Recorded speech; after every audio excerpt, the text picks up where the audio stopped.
Hi guys, welcome back to my channel.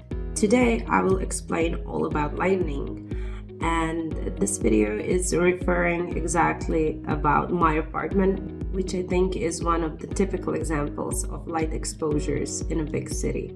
So I hope you enjoy this one and learn something new.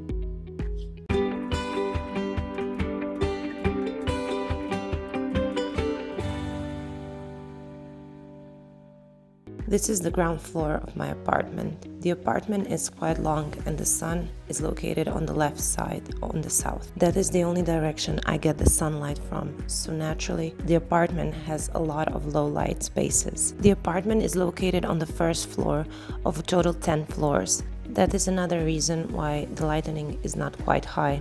Here you can see the location of the plants. So most plants are located in the living room where the light penetrates through the glass wall of the south balcony. There are of course no plants on the balconies because they would freeze to death.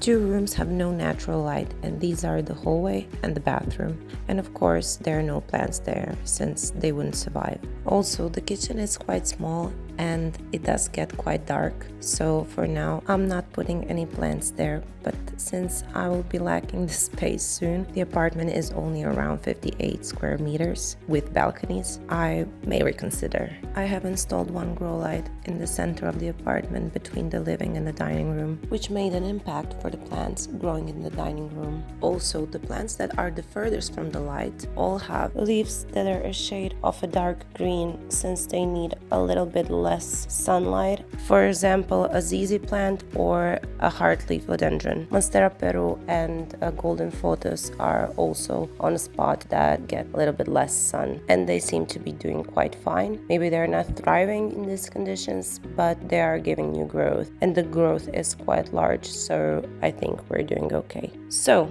moving on to the lighting zone in my home. As you can see, here is a little chart that explains light categories. So here we have no light, low light, medium light, bright indirect light, and of course direct sunlight. The light can be measured in lux or in foot candles, and as you can see, 1 foot candle equals 10 lux. In this table you can see the range of each category. Bear in mind, in different sources I found different ranges, so this is just approximately what I thought suited best for each category. So on a sunny day, most of the apartment is still in a low light category, so the whole dining room, part of the living room, and even 2/3 of the bedroom is still in a low light category. Even though there is a grow light between the living and the dining room, currently the dining room, even on a sunny day, gets quite low light. Then there's some medium light in the living room, which is where most of my plants are located, and also directly near the windows in the bedroom. Even the north balcony doesn't get bright indirect light. That is only located very closely near the glass wall on the south, and also of the south balcony there is direct sunlight, and there I have some outdoor plants. And as I've mentioned before, in the hallway and the bathroom there is no natural light. And I think it's just a typical apartment, and in a way typical light most people get living in a big city. Moving on to a cloudy day, and now you will see what big difference does it make. And here we have almost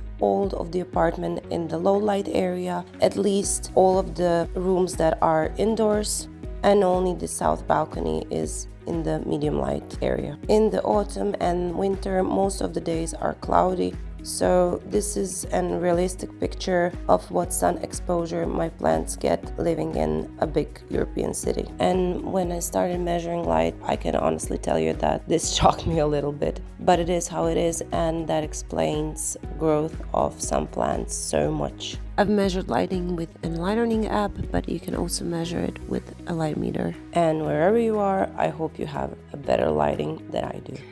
Thanks everyone for watching, and I'll see you in the next one. Bye.